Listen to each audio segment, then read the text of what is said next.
Everybody, welcome to Celebrity Chats with Crystal, and I'm here still at Con X, and I'm sitting here with the fabulous Denise Crosby. Welcome, Denise. Thank you. To Kansas City. Thank you so much. Glad to be here. Is this your first trip to Kansas City? I have been here before, but it's been a few years. Now, how long roughly have you been in show business? Wow, that's forever. It feels like. Yeah, back in the silent era. Let's see. I think I got my first job somewhere around the mid '80s, maybe 80. I think the first real job I did was the movie 48 Hours. I remember 48 Hours. Yeah, so that was, I think, in '84. Did you go? It's a long time. Yeah, I know. Thank you, Crystal, for reminding me. But you've been, doing this for so long. What's the secret to longevity in this? Wow. I think you have to really go after what's important, which is the work. You have to be an actor, and that means you have to do theater.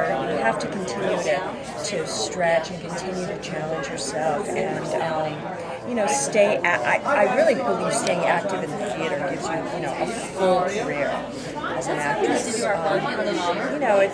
It never interested me to just be an ingenue or anything. I mean, I was in this for the long haul. So, God willing, I'm like the great women that have come before me and still doing, play at 25 or something. And you definitely will be, because like I said, you've been doing this forever. Oh, God, thank you.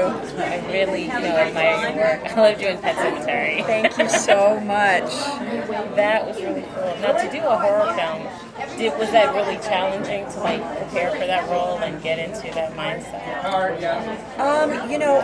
That particular movie was great because there was a novel that preceded it. So, and the screenplay is pretty faithful to the book because Stephen King wrote the screenplay as well. So from his own book, which is very rare. It doesn't usually happen that way. So, I had a novel to read to kind of bring me into that world of the book and of the imagination. So, and we also got to shoot the film in Maine, where it takes place, which again is incredibly helpful. As opposed to doing it on a soundstage in Hollywood, the surroundings give you so much. So it was a story that I could relate to, and it was about a family that just experienced such great loss and tragedy, and couldn't cope with it. We're not dealing with it very well. So we just had Stephen there to support us and give us some bits of information, and the rest we just let our imaginations go wild. You did an excellent job. Thank you. Scary, right? My imagination. It's a classic. Oh, thank you. We were just all together, actually, the cast, obviously minus beloved Fred, but we were just at a big horror convention a couple weeks ago in Gettysburg, and that was really fun. How do you select the scripts that you choose to do? It really depends on so many things, but I think it really comes down to is this a part that you really see yourself doing? Does it feed you in some way? Is it exciting material? Are people that involved in it great? That's ideally what you're looking at. Also, you have to make a living, so sometimes you got to work. You got to work. So, but in the perfect scenario, it's really feeds you